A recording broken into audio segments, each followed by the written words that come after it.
কালিয়ায় যুবদল, স্বেচ্ছাসেবক দল ও ছাত্র দলের যৌথ কর্মী সমাবেশ অনুষ্ঠিত। আমাদের প্রতিনিধি মোহাম্মদ রাসেল শেখ এর নড়াইল জেলা কালিয়া থেকে পাঠানো ভিডিও চিত্রে থাকছে বিস্তারিত। নড়াইলের কালিয়া উপজেলার ৮ নং কলাবাড়ি ইউনিয়ন পরিষদ প্রাঙ্গণে যুবদল, স্বেচ্ছাসেবক দল ও ছাত্র দলের যৌথ কর্মী সমাবেশ অনুষ্ঠিত হয়।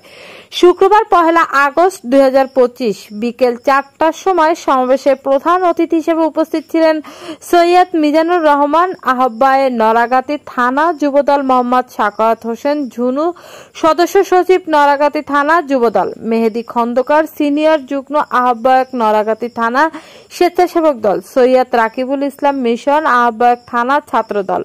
অনুষ্ঠানটি পরিচালনা ও সঞ্চালনা করেন মোহাম্মদ শেখ সাদি, নড়াগাতি থানা ছাত্রদলের যুগ্ম আহ্বায়ক।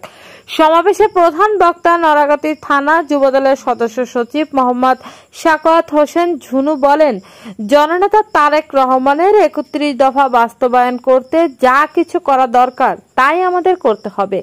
আর এনসিপি, জামাত, শিবির একই সুতায় গাঁথা। এরা দেশে একটা নৈরাজ্য সৃষ্টি পায়তারা করেছে।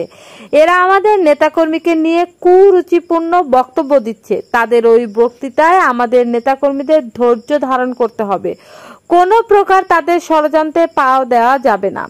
এরা এইসব বক্তব্য দিয়ে দেশে একটা বিশৃঙ্খলা সৃষ্টি করে নির্বাচনকে বিলম্ব করতে চায়। তাই আমরা প্রধান উপদেষ্টাকে বলতে চাই, আপনি কারোর ব্যক্তিগত প্রধান উপদেষ্টা নয় এবং দেশে একটা নিরপেক্ষ নির্বাচনের ব্যবস্থা করুন।